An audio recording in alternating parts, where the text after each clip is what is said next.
my colleagues with the Cleveland Jazz Orchestra. Welcome to 360 Info Network. Thank you. Good morning to all listeners. Good morning, guys. I'm really looking forward to it, to get back to Cleveland and just get back to the fun. Yes. So while we're on the subject, tell us about your visit to Cleveland. How did you enjoy yourself while you were here? I had fun. I had fun. It was beautiful, beautiful audience, wonderful, wonderful show. And Angelique was there. It was great to see Angelique and see a wonderful audience over there. And we had a great show. Cleveland. I haven't been playing in Cleveland so much, but you know, I think I should come more and more. All right. So tell us how you were able to connect with the Cleveland Jazz Orchestra. They got in touch with my booking agent, which is Catherine McVicker, who informed me that the orchestra was interested in having you as a guest performer. I'm like, fantastic. I was just there last year, at the Tri-C Jazz Festival. So to come back, it's a it's a beautiful thing to me. So that's how I got in touch with the orchestra with that orchestra as my booking agent will inform me. Okay. Well, we're glad that connection happened. Yes. Let's jump into some conversation about your music. I read your biography and I found that you became interested in a very early age, and there was some health concerns that you had, and music was able to rescue from those concerns. And obviously, it worked because you are here doing what you are doing in such a great way. Talk about how you connected with music. Well, I connected with music in a very early age, based on the fact that my grandfather was already a musician, and two of his brothers too, and my mother too, a singer. But they were mostly church musicians. So I just happened to be born surrounded by musicians, and like I always say, if you surround a kid with I don't know, with fishermen, chances are he's gonna be a good fisherman too. So I was surrounded by musicians, and then I just started to play at the age of 3. My grandfather built me a small little balafon, which is like I would call it a marimba. That's like an ancestor of marimba. So that was my first instrument. Then just started to, as any other 3 years old kid, I started to bang in this in this balafon, and that was the beginning right there.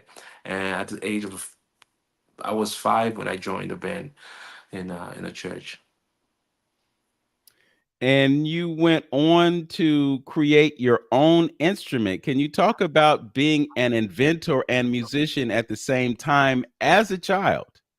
As a child, I was born in a very remote place, so I wasn't born in the city because if you're in a city, then you can, if you want to play guitar, then you go to a guitar store, right? You go to and trying to buy a guitar or an instrument or a piano or a keyboard or some or wind instrument, saxophone, trumpet. But I was born in a place where we had no shops, we had nothing. So if you wanted to play an instrument, then you're gonna have to build it, or somebody's gonna have to build it for you. So I remember seeing a priest came from Europe. I think he was from Belgium because we had a cathedral in the church was a Catholic church, and one of the priests came with a guitar. He wasn't there for a long time. He came for like a month. He was passing by, and he had an acoustic guitar. That was the first time I saw an acoustic guitar. I was probably 7 years old. And then when he left, I said to myself, I need to build the same instrument. And then I started to build my own guitar. And I set it up with my grandfather fishing net. I took his fishing net, and that got me a good beating too, because that destroys all fishing net. That's what I was thinking when you were saying that. I hope it was an old I disposable. got I got a good whooping for that, to be honest. And Mm, but as I was going to my lyric creation here, and the guitar wasn't projecting the sound. I mean, the fishing net, it's like it's kind of a muting. It's got that muting sound that you couldn't project. And then I found another idea, and the bicycle brakes. So I used to go in the marketplace. This guy would repair the bicycles in the village. So I used to go and steal some brake cables from him, you know, and uh, and then finally I found something that could resonate, you know, that could project the sound in a very long, you know, and that was right there. My real first guitar was made with a bicycle brake cable. So you wanted to mimic the sound of a guitar, but eventually you kind of defaulted to, or you went in the direction of bass. Why did you choose bass over a traditional guitar?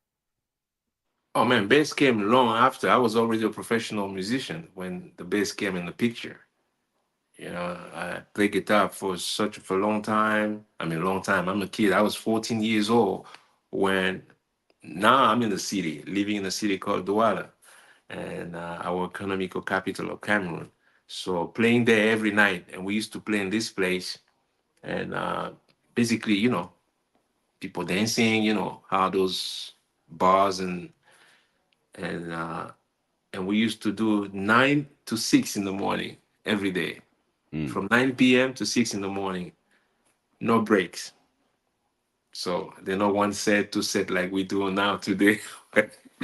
and uh, and they brought this guy from France who's opening a jazz club. Adam, who's opening a jazz club. A guy came to me and said, "Hey, I'm opening a jazz club. Can you play jazz music?" I never heard of whatever jazz or gas or whatever you're talking about. But he said, too bad you can't play jazz. You don't know this music because I'm opening a jazz music. But by the time I was 14, I was already like, I was a straight up gangster. You know what I mean? I asked him, listen, how much you gonna pay me to play that jazz music? And he asked me, how much you getting paid here?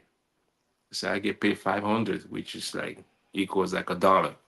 I said, I get paid $1 a night.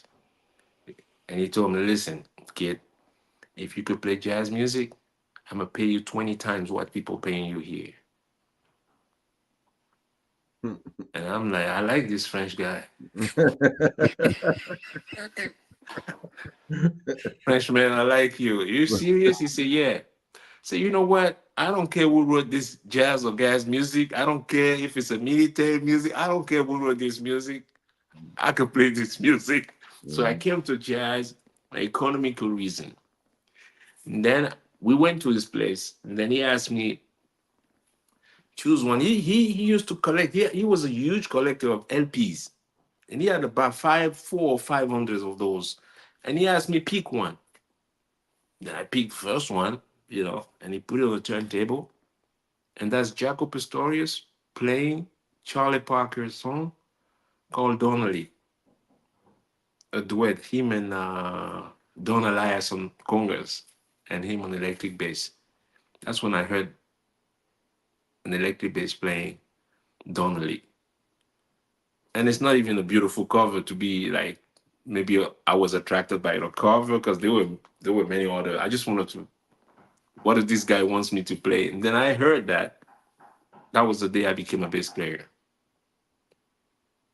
I switched from there. I took two strings out of my, self-made guitar, you know, and it became four strings. So let me understand this. Up until that time, you were still playing the instrument that you created. Oh yeah, my instrument became legendary. I mean, I could plug. Yeah. Oh, my instrument became like my own guitar. Too bad I didn't, who knew? I didn't envision like I should have kept that guitar, but but I had that guitar because I couldn't afford the real guitar.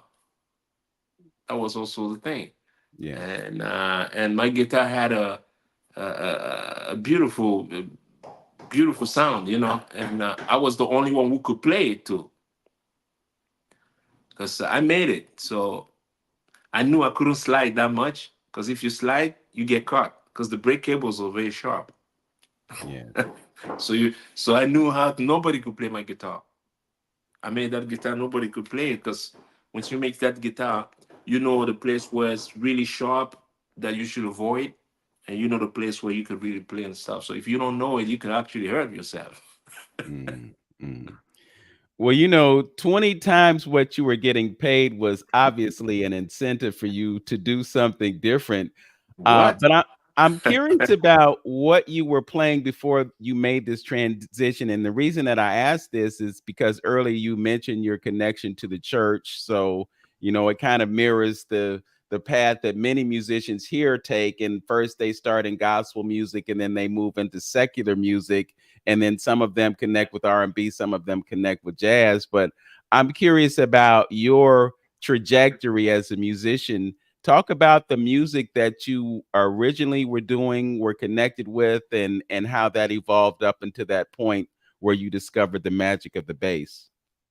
The music we used to play in the church, or music that my grandfather played, had nothing, was not connected to jazz. I mean, completely. I mean, not at all. It was mostly, first of all, just percussions and vocal and dancing.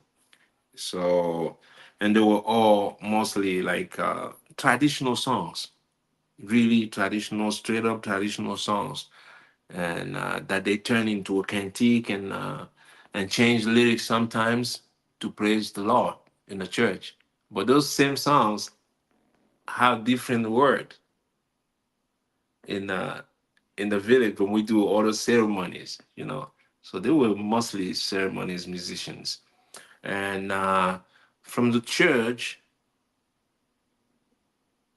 when I started to play in making people dance, where this French guy came to meet me, it was mostly pop. We used to play Fela was like now we start playing like Nigerian songs, we start playing Congolese music, we start playing become like the top African top 40s, if I could call it that way.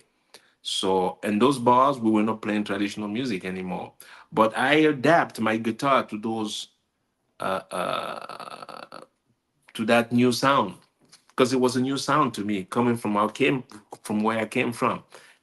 I was born 600, I would say probably 800 miles from no 600 miles from the city. So that's pretty far away, you Mhm. know. And in Africa, with at least now we are connected. We got internet, we got YouTube. People forget back in the days, forget about it. If, if you're 20 miles away from me, we can't be connected. We it's impossible. You know, we meet up once in the marketplace once a week, or sometimes once every 2 weeks, when people bring their own corn, other people brings other thing, exchange and stuff, and that was it. But the only connection was actually when people met up in the marketplace or in the church Sunday. But there were not a real interaction in in uh, in the day-to-day life. And when that interaction happens, it's always because of an event or somebody passed away. And then people come from a distant village to assist the family. But there were not interaction at all until I got into a city where you're in the city now. And then I felt like I had a need to connect with my whole roots. Same thing when I got signed, when I got to New York finally. I went, but by the time I went to Paris before, and then when I landed in New York, when Branford Marsalis and Jeff Levinson, the whole team of Sony at the Columbia wanted to sign me, I felt like, by that time I'm already like I've been in New York for a few years now. same thing. I felt like I needed to connect my jazz side with my roots, and that's what I did, and that's what I keep doing with my own album. My first album, that's what I did with my first album and other albums, or even over those projects today. I went to Cuba, I did Mandecan Cubano, I have a flamenco project, and I think that actually opened my mind in a way where from a very early age, I started to embrace the difference. And I think by embracing the difference, I learned one thing is embracing tolerance. And so I became kind of just, I'm calibrated like that. I love embracing new things. Yes, as I look at your musical resume, I see the evidence of what you just stated. You were involved in a lot of different kinds of music and not just basically relegated to one. So obviously, all the folks who chose you to perform with them saw something in your music that they could relate to. What in your musical history provided you with what enabled you to relate to everyone else? Well, if I could point out something, will be my passion,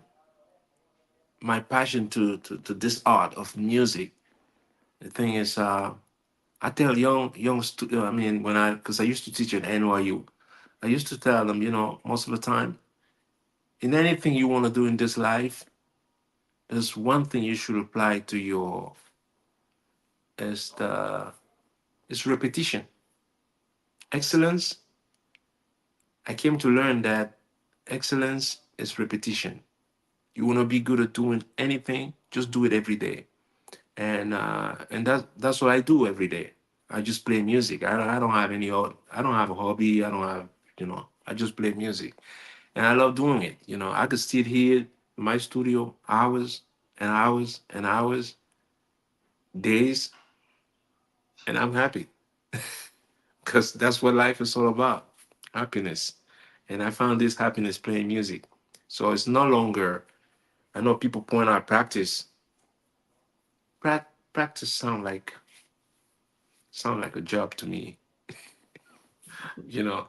And to me, it's not a practice. It's not practice anymore. It's almost like a spiritual food to me. I need music to breathe. I need music to love. I need music to just be out there, you know. And uh, and I think that's one thing uh, people should apply to their whatever they choose to do in life. Actually apply, like, you do something, do it again, because in order to become excellent, you have to repeat it. And because I don't believe in improvisation. I play with greatest improvisers, you know, that we saw in jazz and modern jazz music. But one thing I saw in common is repetition. They practice all the time. In order, because people, you will call it improvisation, right? But in order to have that vocabulary, you need to go over these steps here to reach that freedom. And improvisation, real improvisation, let's go now by the word improvise, a moment that never occurred before. Improvisation is as you guys sitting there and a lion pops out of your window, something you never saw before. Now you need to improvise. That is improvisation. That Okay. is called improvisation. Okay. But not something you want to.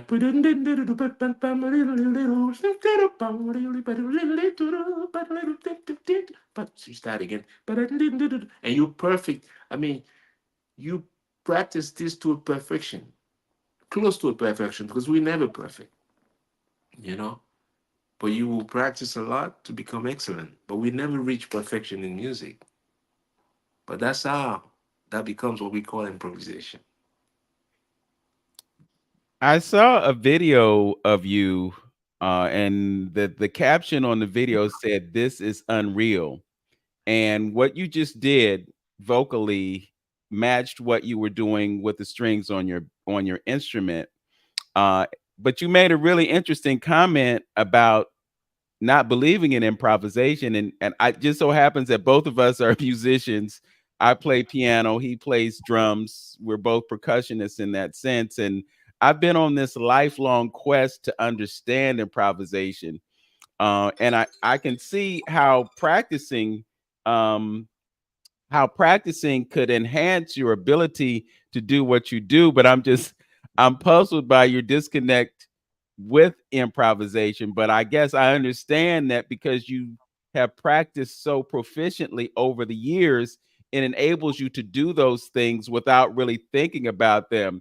And I it's couldn't really do them. I couldn't do them without practice. yes, Right. No, exactly. Mhm. There's an Indian bassist. I think her name is Mohini or Mohini something. Day. Mohini Day. And I was thinking about her and thinking about you in the sense that she has also been extremely versatile. She's also extremely proficient, and she's also had the benefit of playing over such a long time. Mm. But the difference between you and her is that her father, well, no, maybe it's not a difference, but her father was a musician, and he really pushed her to a point where it enabled her to develop their proficiency just because she had a taskmaster. She had formal training as a musician. I'm assuming that you didn't have that formal training. So I'm just going to ask this question off the cuff. Do you see any parallels between you and her in terms of your musicianship? Of course.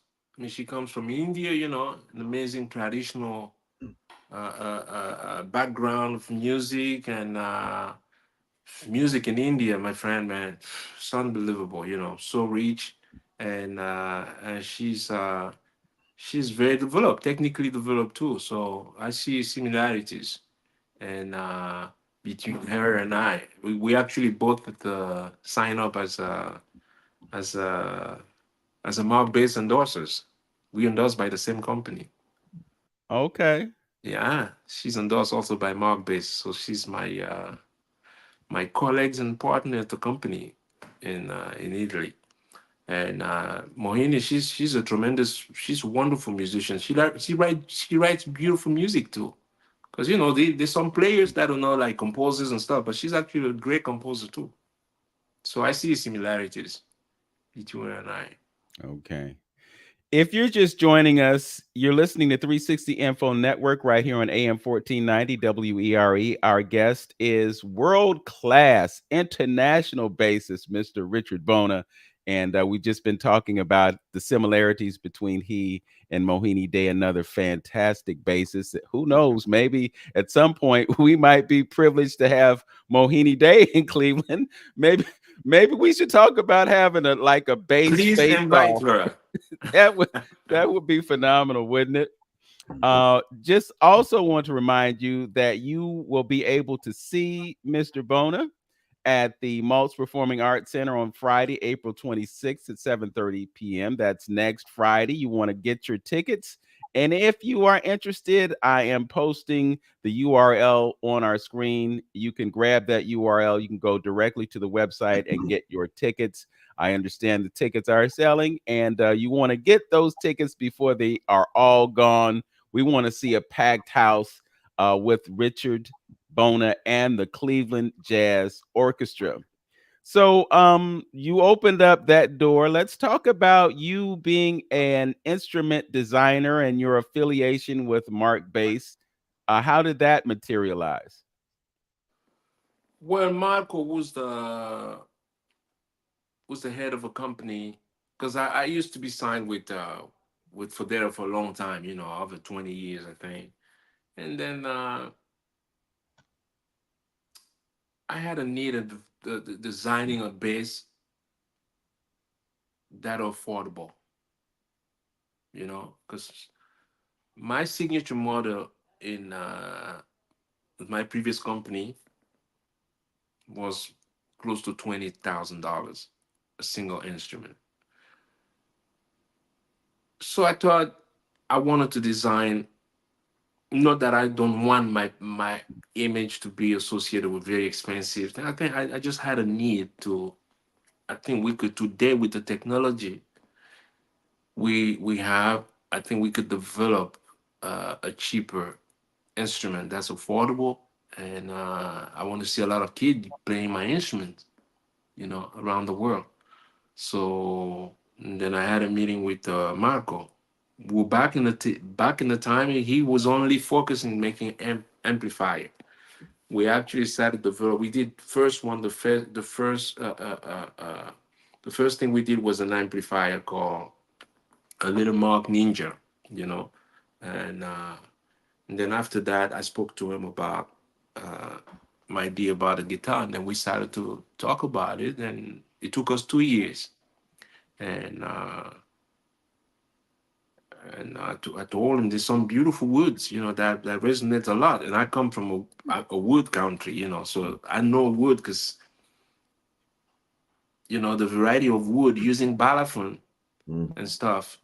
There are a lot of different woods. You can't just cut any other wood. If you have the bubinga, you have the atondok, you have so many variety, and they're different. The wood that we use in a balafon to play the bass, it's not the same wood for the comping on the balafon.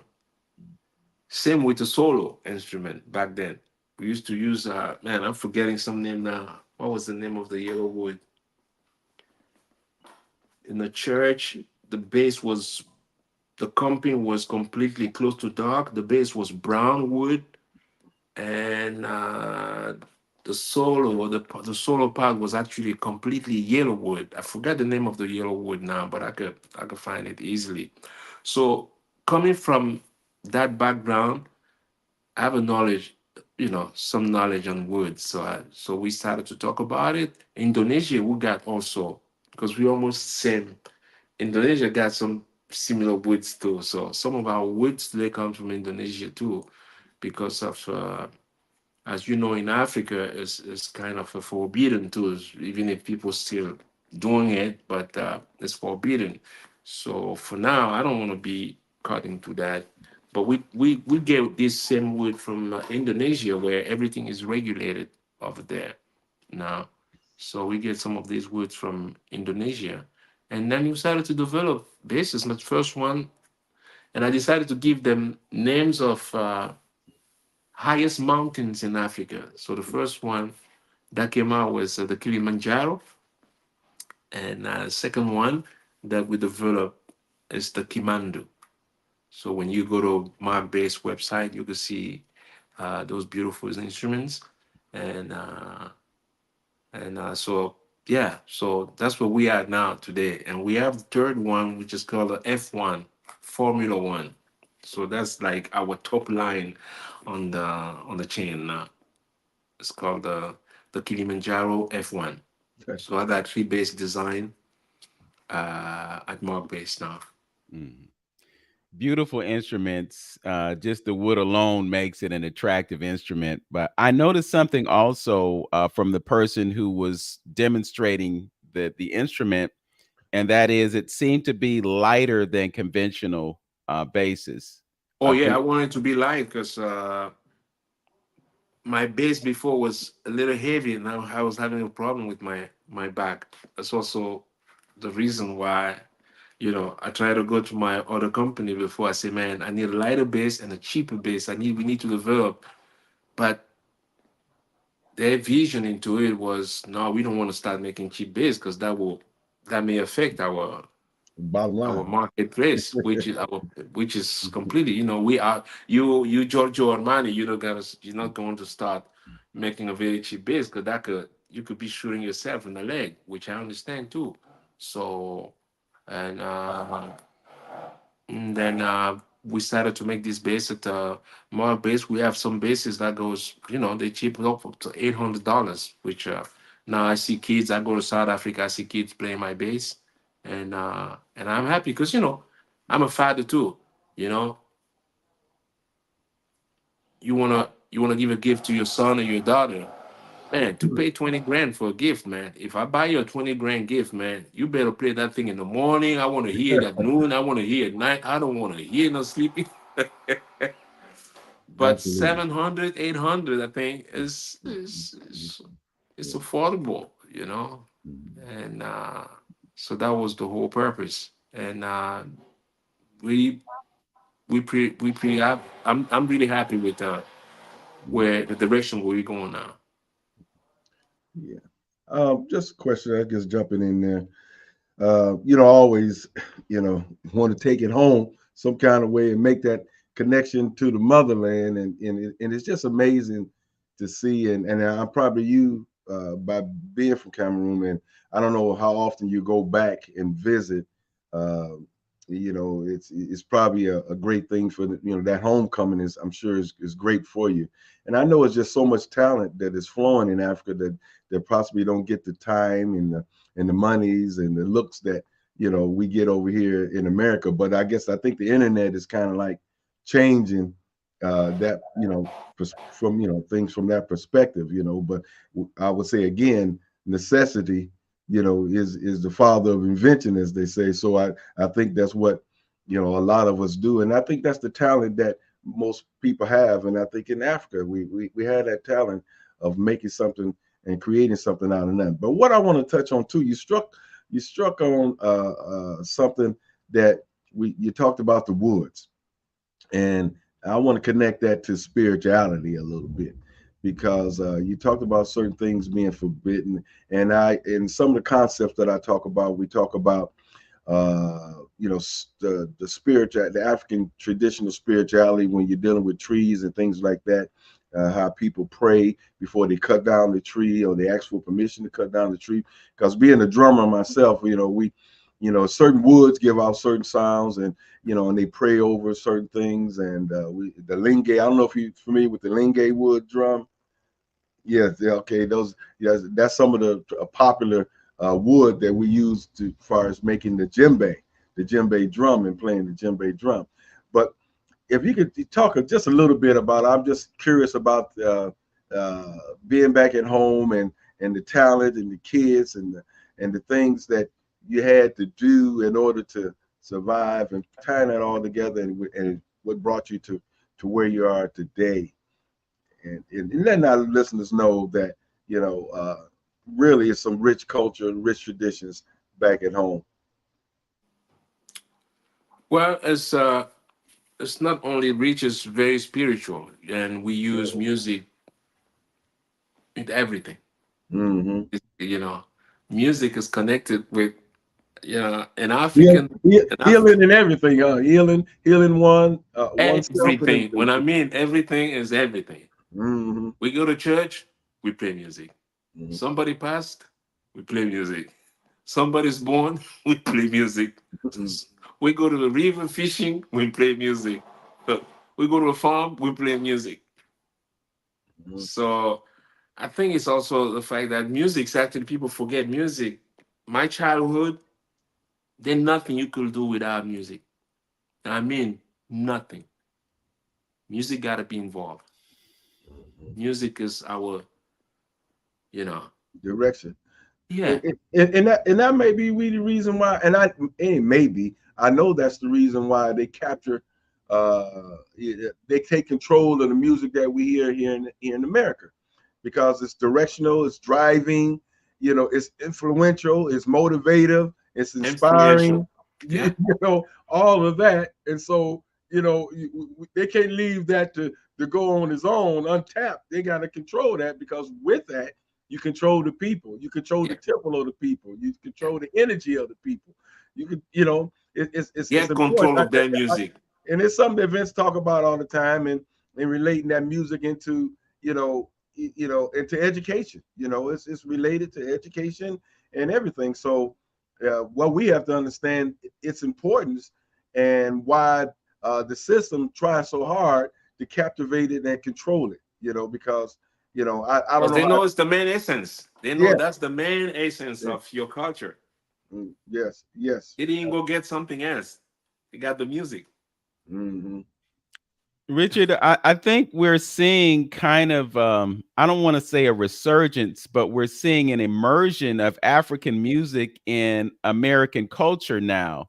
It's not unusual to go to different venues. Here in Cleveland, there's a monthly event where Afro beats are on display, and the musician is Elijah Gilmore. He's a percussionist. He plays the trap set, but he also plays hand drums and so forth. And sometimes he'll just play those percussion instruments over tracks, but it's Afro beat music. We're getting more of that in our culture right now. Can you talk about the connections between African music and the music of jazz that you took an affinity to, and the funk that came out of America, but is connected to the traditional African rhythms?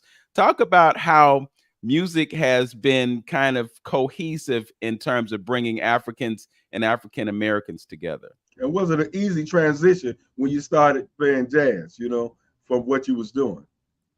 I mean, when I came to the US, you barely heard African music anywhere. So I mean, when I say anywhere, you couldn't walk in a Barnes and Noble and hear Afrobeat. It's impossible. It was impossible, you know. And I was in New York for 27 years, so I saw it. So, and I remember one day when I got signed by Columbia, I had this discussion with my A&R, Mr. Jeff Levinson, and I told him back then, because they wanted me to sing in English, my when I was at Columbia, and I kept telling him, no, I can't. Michael Jackson's already doing that, right? And if I don't sing in my language, who else will sing in my language? Who else would do it? You know, I think singing in my language is not just, it's also a way of sharing with the world and make a connection to the world. So, and I remember telling him, and he will remember, I told him, if you ever let the African music penetrate the US, it would take over. I told him that long time ago. I said, if you let any little crack and that music coming in, people will embrace it. Not take over, I'm sorry, but people will embrace that music because the connection will be made. And I can see it happening now. So I think that music has something spiritual that nobody can deny. You can't deny, And being from Africa, grew up in a village, I get to travel a lot. I get to a place like in Brazil, I went to Bahia, and I hear people playing, and I see how they dress. And then we went to eat after that. It was a ceremonial evening and stuff, and we went to eat. And that sauce, the smell of the sauce that they put on top of rice, it reminded me, it smelled the same, just like when my grandmother used to cook. Mhm. I mean, Salvador de Bahia, same smell, same way they cook everything. It's just they call it another name, and it was, and right there, my grandfather was, his saying came to me because he used to tell me the two things that people could never change: the music and the food. Mhm. It's so highly, it's so good, it's so spiritual. It got to right here.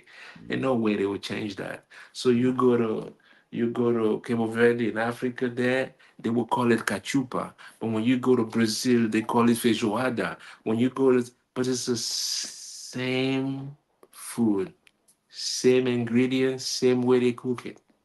How's that? Mhm. It's You the know what? ancestors showing up in our everyday lives in ways that we don't always connect with. But the fact is, they came before us, they did those things, and we continue to do those things. Hey Vince, quick question. I got to throw this in here. You made a prediction, brother Richard. You made a prediction. I'm making the prediction, and it is that you know what's so intriguing when you see the videos on the YouTube now and showing all the African dancers and uh, the traditional dances along with the urban dancing, and you see the moves that these Africans are making, as far as dancing is concerned. I wonder why some of our choreographers here in the States is not taking some of those brothers and sisters over there and It's putting gonna them in happen. the yeah, that's the prediction. That's my Oh, okay. prediction right there. That's my prediction right there, man. Somebody's gonna have the ingenious like And Paul I'm Simon glad we did a got long time YouTube ago. today. I'm Huh? glad we got YouTube. We got all this Yeah, Facebook yeah, and yeah. stuff. Because back in my time when I was a kid, we had nothing. We didn't have a radio. And we were unbelievable. You should have seen it when I was 5, 6 years old, playing balafon Uh-huh. with the band, the 8 kids playing. Man, the level was high, man. Mm. But and The- choreography too, of course, oh because man, I dancing and mean, stuff is a part of. It's not just playing. We sing yeah. and we all sing. We all dance. We all do some, Hey, you know, people's always looking for new choreographics, those stuff. You know what I mean, to perform on stage, Beyonce and all. I'm telling you, some of the moves those kids and those children, I'm like, where they get that? I mean, it's amazing. It's Oh, amazing. it's crazy. Yeah. Kids. Black folks. That's Yeah. what it is. The talent in black folks. Yes. Richard, I'm going back to you hearing Donna Lee with Jaco Pastorius Okay. and connecting with that sound to the extent that you did. And then you ending up playing with people like Herbie Hancock and Chick Corea and some of those other great percussionists, because piano is a percussion instrument. And I'm just wondering how you felt about, first of all, being able to connect with musicians who are on that level, understanding the academic background that they had and the immersion in their instrument and so forth. But these are some of the greatest people to ever put their hands on an instrument. And now here you are, this person from Cameroon who created his own instrument, and now you're playing with these guys. What was that experience like for you? Well, people tend to say you're born with the talent or some, but I just think I tend to think that music just choose his ambassadors too. You see what I mean? Mm. Because as a kid, I had I had no musical education. Because even my grandfather, who was a musician, we don't teach. Nobody teaches you how to play music. If you're a musician, like my grandfather used to say, if you're a musician, you're gonna be a musician. There's no way out of it. There's nothing else you could do. So, and even at a very, very early age, I knew I had a perfect pitch without me knowing.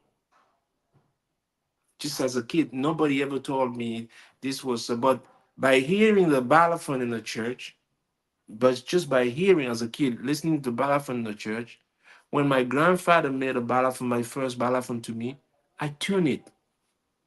I tuned this thing without having any knowledge in music. My natural sense of just helped me tune this thing. And I just started to play these songs. I hear a song my mother, because my mother she used to tie me behind her back like in Africa. So I will be there. You think I'm sleeping? My brain is not sleeping. So I was there actually. Everything I heard during my sleep or breastfeeding. And remember, we get breastfed for a very long time. Mm-hmm. You know, my mother was still breastfeeding me when I was 5 years old. Mm-hmm. Mm-hmm. I know that looks No, terrible. no, Here, the womb. that's So, oh my good. God, how's that? I'm just saying, I was 5 years old. I remember me playing soccer. When I take time out, I go to see my mama,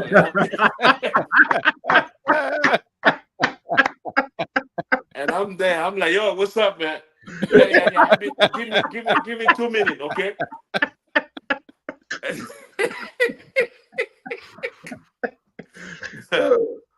But those are the. This is how I grew up, you know. But I know today you can't mention that to anybody because it sounds like it's not even. It shouldn't be No, aggressive. It's no. just the reality of the. So I grew up that way, and as that young age, I don't know what made it. Maybe that brought that development in a way where when I heard something, I know what note it is, and that I don't recall myself not knowing. So when I heard Jaco Pastorius the first time playing Donnelly, I never heard jazz music before. I never had a I never had money to buy a turntable or any, LPs and stuff. Not my grandfather, not my father, not my mom, nobody had that. So when I heard that first time, I told the guy, play it again. And he played again. And I asked him, is that is set on the right speed? He said, yeah. Okay, I said, play it again. And then he asked me, after the fourth time, he asked me, you don't want to listen to other records? I said, no, play that song again. And then I told him, you got two possibilities. Either this guy doesn't know how to play, he's just hitting any note, which I could do. I could just hit any note. Or the second possibility is if he knows what he's doing, then that's a bad that's a bad cat right there. Mhm. And then he told me it's actually a song. I said, really? He said, yeah, it's Charlie Parker's song. And then he pulled out Charlie Parker's version of Donnelly. And then I hear saxophone playing with the band playing Donnelly. And I said, okay, so this is jazz music. He said, yeah. And I said to myself, you know what? It's no longer about the 20, whatever you're going to give me. It's no longer about a salary. I found my challenge. I want to play like that. So that was the beginning of, that's where I started to, I found a challenge. You need to find challenge in your life. I tell kids all the time. You need to find that thing that emulates you. You need to find that thing that you're gonna surpass yourself. That's gonna push you. When you find it, it could be scary at the time for certain people. But don't be scared. What are you scared of? You got one life. This is it. Mhm. You scared of what? Nothing. There's nothing out there. Yes. There's nothing out there. You scared of nothing. And all Well, the kids speak. that had that class are doing excellent because I teach them one thing: don't ever be scared of anything. Anything you see out there, you can. Okay. Well, speaking of challenges, you'll be performing with a number of musicians who have been in college and gotten advanced degrees and have studied the music all their life. And you didn't have to do all that to play as well as you play. Could you talk about what's going to happen next Friday when you collaborate with the Cleveland Jazz Orchestra? Oh, it's gonna be fun. You know, both ways are good. There's some people that needed that academical push. I would say some people without that academical push will not have the desire. Some people need to be in school to have that push. Some people don't need to be in school to have that push. But the results are always beautiful.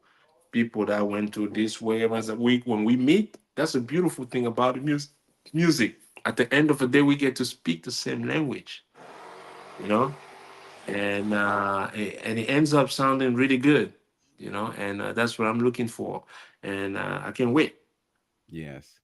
Well, you know, speaking that same language is what enables all these people from different ethnicities, different cultures to come together and have conversations, musical conversations that lead to healing, that lead to cultural amplification, that lead to unity among the folks on the earth, and eventually or essentially lead to love, because you got to love music to even want to be exposed to it in that level. I just want to inform our listening audience that you will be able to see and hear Richard Bona, and I'm sure maybe there will be some vocals in that scenario, maybe not. But one thing is for certain, you're going to be dazzled by what his fingers do with that instrument, and I'm sure it's going to be a Mark bass, right? Of course. All right. And a Mark So bass amp. yeah, and a Mark bass amp. He will be performing with the Cleveland Jazz Orchestra at the Maltz Performing Arts Center next Friday, April 26th at 7:30 p.m. You can use the URL that's on this screen at this moment, and you can go there to get your tickets. I will also place a link in the YouTube description so you can watch this broadcast after it concludes. You can go to that page on YouTube, and you can click on the link and you can get your tickets. We want to see everybody in the house. I know some of our musicians are going to be performing that night, but this might be one that you want to take the night off, because you will be able to see a master of the instrument on that night. And who knows, you might be able to take some notes as well. Brother Richard, we don't want to hold you. We know that you have some practicing to do and some other things, so you'll be sharp when you get here next Friday. But I I want to can't wait. thank you so much for Thank joining you us. so much. Thank you very much. Yes, All right, my and You brother. guys have a nice day. I took your photographs at Tri-C last year. I'm going to be there to get your photographs again this year, so I'm Let's looking go for forward to it. seeing you. All right, Beautiful. Okay. peace and Much blessings. love. All All right. right, my Bye bye. brother. All Bye. right. Richard Bona coming to Cleveland on Friday, April 26th at the Maltz Performing Arts Center. You will do yourself a favor by showing up, because I'm telling you, it's going to be a fantastic performance.